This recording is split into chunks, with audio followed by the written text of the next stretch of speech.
All right, so we've got another update to the Aquazone diorama. It doesn't look like much is being done, but you know, we're on part 5 now. But I have to get all the groundwork laid first. All the monorail, automation, things like that. That's going to go down first, and then I'll start working on buildings and things like that. But I have done some work in the shed for the monorail. And I guess you can't see much with the train in there. So who knew this was coming, right? Lego DACTA, this is official Lego software. So if I click this button that says leave station, that will leave the station. So let's turn that back off. And we'll look in here. So I've got a couple tool cabinets. This one's, you know, kind of permanently closed. There's nothing inside of it. This one has some tools. I'm going to need some kind of lighting in here to be able to see what's going on. There's some walkie-talkies on a little stand, the servo that controls the track. And this thing, I built that a long time ago. I'm not sure if it's going to stay there or not. I was just seeing kind of what works. And then I closed off the other side with the panels. The train's dark blue is so hard to see through. I think this is a good kind of middle ground, where you've got some kind of cover, but you can also, you know, kind of see the monorail and see inside, those kind of things. So that might be kind of the final result. So doing a lot with the monorail and with electronics and everything. So I'm going to have to eventually kind of automate this, but this is the switch track controlled by the pneumatic cylinder. And I can hit either forward or reverse. Let's just go down reverse. And that will pull it around. And you see those gray angled bricks on the, well, that's actually the rear. And there's several others, like there's some tan pieces in here. If you look under, yeah, there's blue, yellow, tan, all these different, well, this one's pretty good. So I have ordered some parts to fill those out and get everything right. That's these 3 packages here. No, it's not a dream set. That's how they shipped it, which isn't super great. But because, I mean, there's some interesting thing. I got some like little minifigure tools and stuff, but a lot of it's just kind of bricks and plates and things. So I'm not gonna, you know, spend 10 minutes trying to open these on camera, because I just don't think it's very interesting. It's also 1,000,000 degrees downstairs. And, you know, it's kind of 2 things. I don't think people watching the channel really enjoy the hauls as much, and I don't really enjoy making them. I do have some interesting stuff coming in, and, you know, that will get a haul video. But I think for the Aquazone moving forward, I'm going to try to only do it when absolutely necessary. So let's talk about the DACTA control app. So this is the manual mode for controlling the monorail. And eventually, there will be an automatic mode and just have like one big button, I guess, and maybe an e-stop, where it will cycle through, where it will leave from the station. I think I'll have like a warning text here, must be in station when starting automatic mode. And it will leave, and it will make maybe 2 or 3 revolutions. Then it'll stop up there, flip the track, and then park, and then maybe sit there for however long. It can also, I think there's going to be a station up top and some kind of station up front. So it can stop at the stations for, you know, maybe 10, 20 seconds. I'm not really sure. So I'm going to have to get some light sensors, because I have plenty of inputs left on the DACTA Control Lab. So I'll be able to use just simple light sensors to kind of keep track of where the train is. Because really you have to be careful with the switch track, because it's got the pneumatic cylinder under there. I've showed it before, but it's a little buried right now. Which is a good thing. It's actually very kind of sleek that you can't, it's not immediately obvious that this is, you know, automatically controlled. But since that's there, these things do nothing, and it will derail the train spectacularly. Ask me how I know. So that's what the light sensors are for, to track everything. So I'm hoping to have that by the end of this video. Before, I was using the power function switches to control the servos, and now I'm using the IR receivers. This is a High Technic NXT sensor that can send commands. It's called the IR link sensor. It's pretty hard to find, probably very expensive nowadays. Luckily, I got two about 6 or 7 years ago. If I'm not mistaken, these were sold on Lego.com, or if nothing else, the Lego education site. So it's third party, but not quite as third party as some other stuff you'll you'll find around. So this NXT is what sends those commands. Up here, we have another NXT that's sending Bluetooth commands to the other one. And its inputs are 4 touch sensors, which are these along the bottom. So I'll just go ahead and flip one. Whoops. So when the touch sensor is pressed, it's going to send a command, and then it'll send a command, and it'll do its thing. So this is what I used when I did my first computer-controlled monorail, I don't know, almost 2 years ago. So I do have a full video that kind of went into that project and shared some things. I'm not going to try to repeat myself too much here if anyone's seen that. What I didn't do, I don't think I showed the code. So it's very, very simple. Touch sensor pressed, send Bluetooth command 1, touch sensor released, send Bluetooth message 2, 3, 4, 5, 6, 7, 8. So it's just 8 different Bluetooth messages it can send. And then this is the receiving end. And this was a little bit of a trick. I had to get some help online. I think I posted on Eurobricks, and then if I remember correctly, somebody sent me a program that they had used before to kind of get me in the right direction. Because it was very, very confusing for me. I'm not really a programmer. So this is a conditional loop, and it's just a Boolean true or false to whether it exits the loop. So if it receives a Bluetooth message, that's what this is, and it's wired in here. So as soon as a Bluetooth message is received, it goes to the next step. And then whatever the Bluetooth message number is, in this case 1 through 8, is going to be sent to this switch.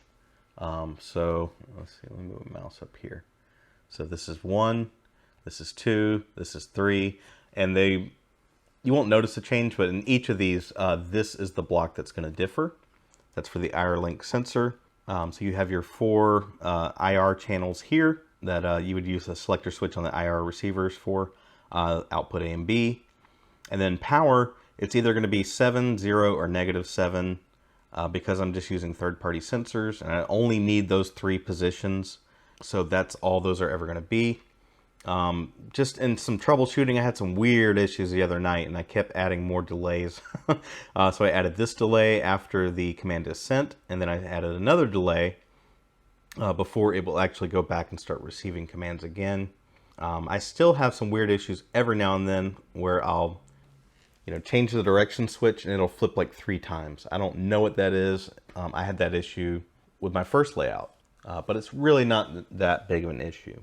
But yes, this is the links I will go to try to shoehorn in the DACTA Control Lab into a project. I just think this is so cool to have a touch screen and be able, I can turn on and off different things. So as I build, I could have like lights and motion on the buildings, things like that, and I can actually kind of turn it on and off here.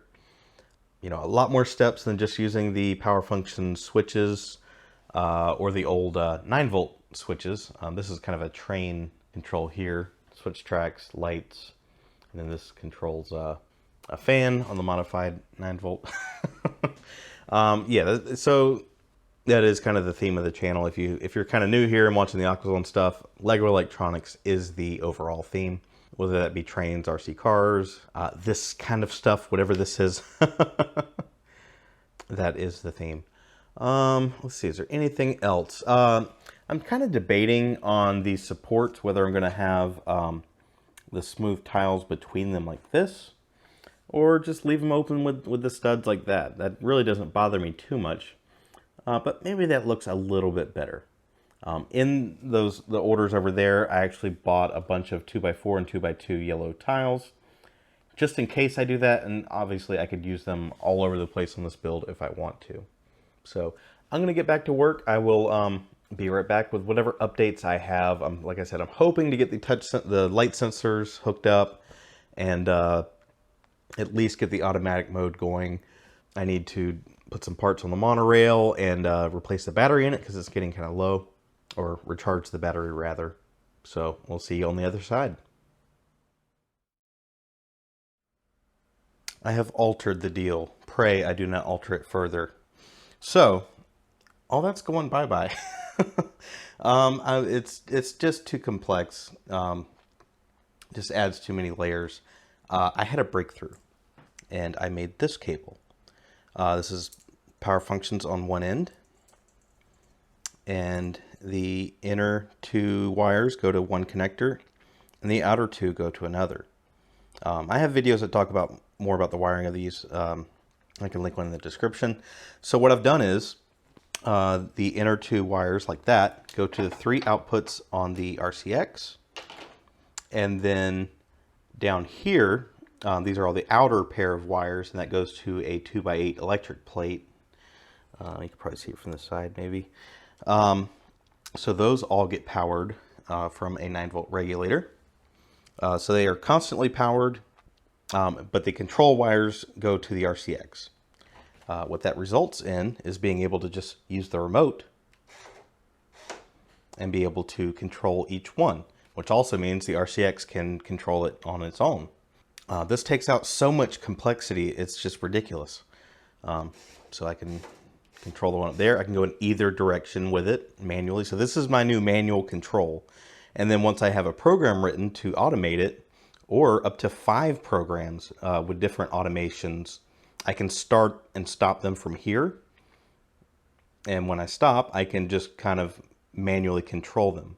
I even took this remote apart and put a piece of paper over the contacts for the A reverse button. And what that means is that I cannot reverse inside of the shed and just blast out the back there. So you've got forward, we'll kick it out of the station. Reverse does nothing. The other part of this is the NXT with the IR link sensor. I couldn't remember if it was bidirectional. It is bidirectional. I didn't do that. It's using a what is it? Mindstorms pressure sensor, and it's trying to keep it at about 28 psi. This pump sucks. I made it a long time ago. It's not going to be in the build. And then I've got a simple motorized switch for the pneumatic valve. So if I press send signal 1,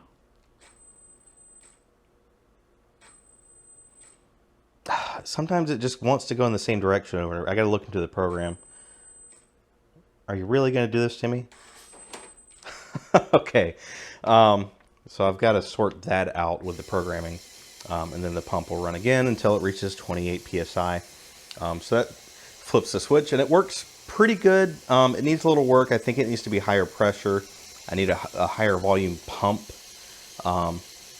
Really, I could eliminate the tanks altogether and just have a dedicated pump that runs for a few seconds or something and then switches. I don't know how well that would work, or if it would kind of build up pressure over time and that would affect it negatively, but let's try it again. It works pretty good. I actually might do a little more lubrication in here. And I'll just shut that off. So that makes everything so much easier. I'm very excited about that. I'm going to have 3 light sensors, 1, 2, 3, to try to determine the position of the monorail and make sure it's not going to drive into here while it's in the wrong direction. I just need to figure out the placement, because right now it kind of shines through in this little gap. So I just need to work on the placement of that. And then this will be much, much better. I like this design much better. I had planned on ending the video here, but I have another clip, another haul, and I didn't really know where to put it, if it was going to be its own video or what to do with it. But it's just going to be a bonus because it kind of fits with all this. I kind of splurged and bought something for this layout. It is Mindstorms related. So we'll cut to that clip. If it seems disjointed, it's because when I filmed it, I didn't know where on earth it was going to go. I thought it would go in the next update. At this point, I'm hoping the next update will be fully automated with the light sensors and everything kind of set up, and maybe some other builds starting to happen. Now that I've got the foundation laid, I'll start to be able to build on top of it. So let's go check out what we got in the mail. All right, well, we have a very special piece of history inside of here. I'm really excited about it. Let's get it open. Looks like we got a few bags. Okay, that's packing material.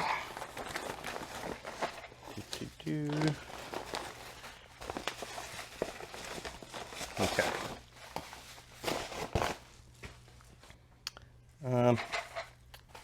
Let's start with this. Okay. Let's get this open. Yeah, I did buy a 9-volt regulator from them. You know, it was like 15 bucks. Not bad in the United States to pay that much. They did say that this was loose. It honestly doesn't feel loose. Oh, all right. So I have a plug for it here, and I need to turn that on.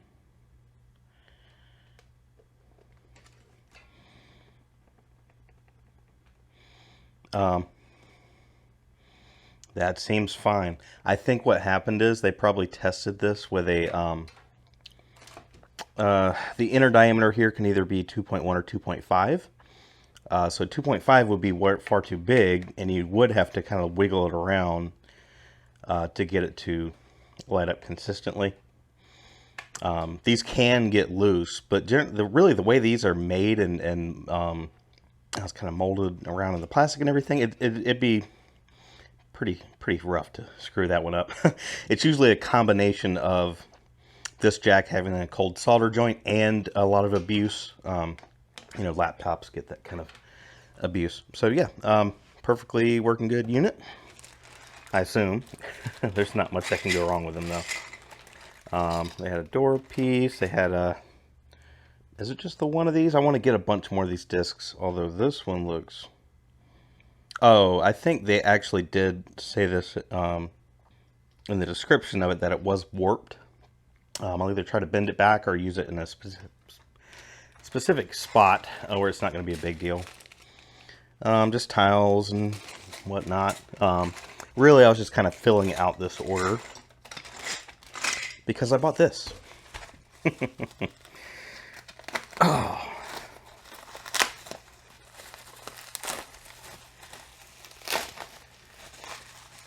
The special edition Black NXT. There was only 1,998 of these made. They had a good price on it, but just the color, I think this fits in a lot better with Aquazone, because I'm going to try to somewhat integrate it into the build, I think.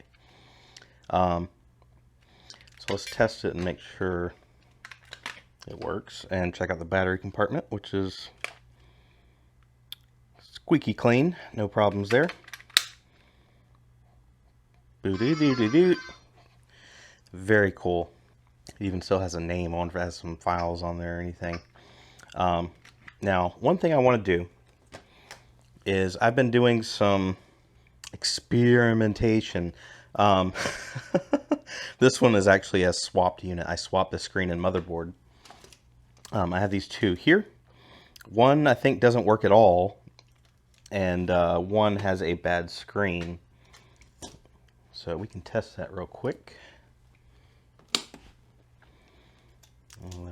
Negative goes down here, positive up here. Flip on the 9 volts.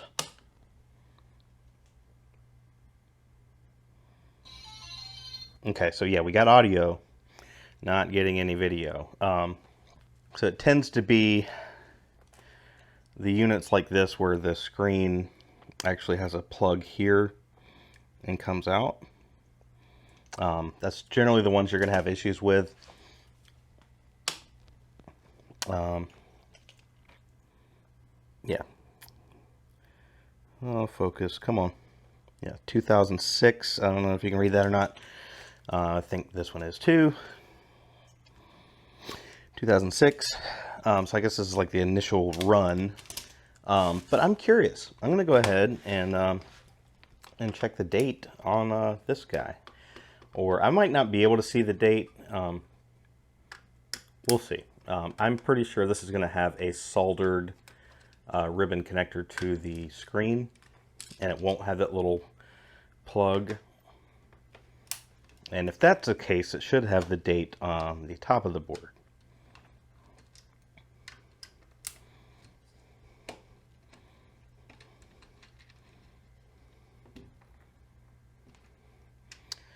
Okay. Let's just pull this off nice and easy. Okay. Okay, so we have a date down here, 2007. And if I were to remove these screws, the ribbon cable that comes from the screen, it looks like the same screen. It is actually soldered under there to the board. I mean, it doesn't have that plug over here.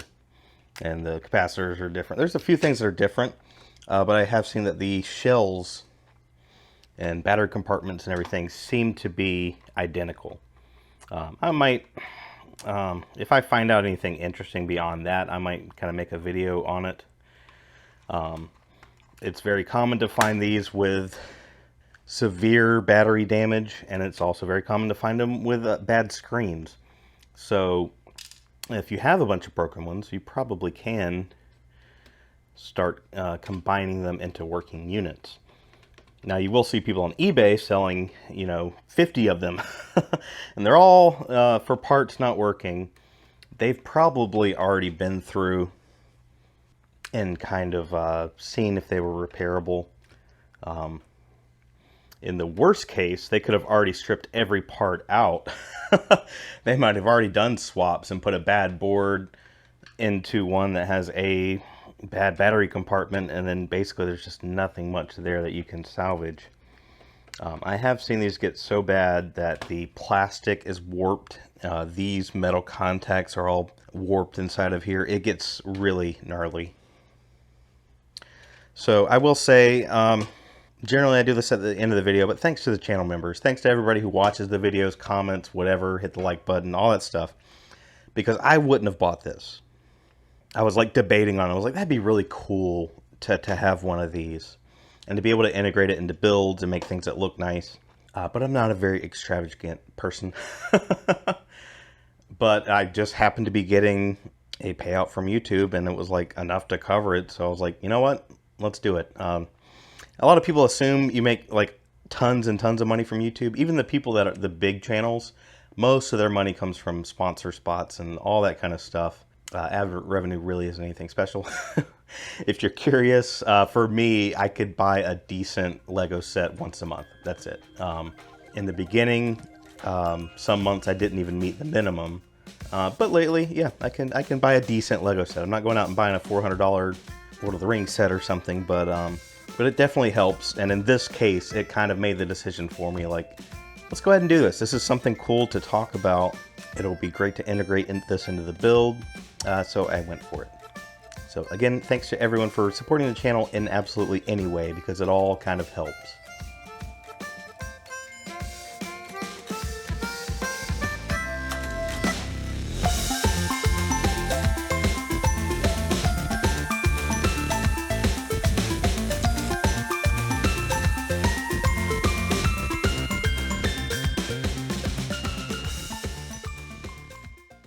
Okay, I have altered the deal. All right, I have altered the deal. Play. Why do I keep saying play?